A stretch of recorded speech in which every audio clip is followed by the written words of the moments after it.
The Barkads Karen Ice Troop unti-unti na ngang nakikilala.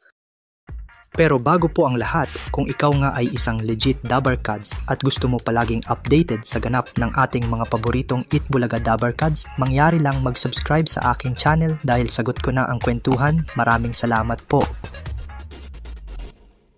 Mula nga sa kanyang charming looks, angelic voice at husay sa pagtugtog ng mga musical instruments, hindi nakakapagtakang siya ang napusuan ng Eat Bulaga na maging grand winner ng kanilang talent search segment for the new big thing na Be The Next noong 2023. 2 taon na nga ang nakalipas ng maging Dabarkad si Karen Ice Troop at mapabilang sa mga host ng Eat Bulaga. Dahil nga sa pagkakataon na mapasama sa show, mas lalo pa ngang na-expose ang talento ni Karen Ice Troop sa pagkanta at nagbigyan din siya ng pagkakataon na maipakita palalo ang kanyang husay sa pagsasayaw.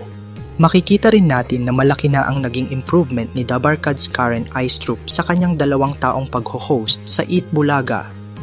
Kaya naman unti-unti nang nabibigyang pansin ang mga exposures na ibinibigay ng Eat Bulaga para kay Dabarkads Karen Ice Troop.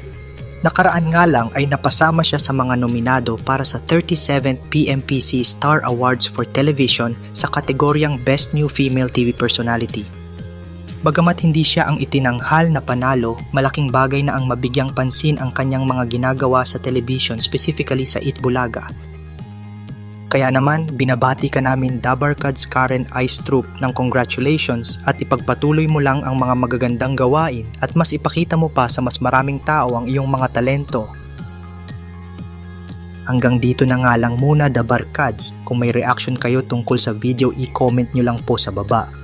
Pero bago po kayo umalis, pakipindot po ang subscribe button at pati na rin ang notification bell para updated kayo sa mga videos pa naming paparating.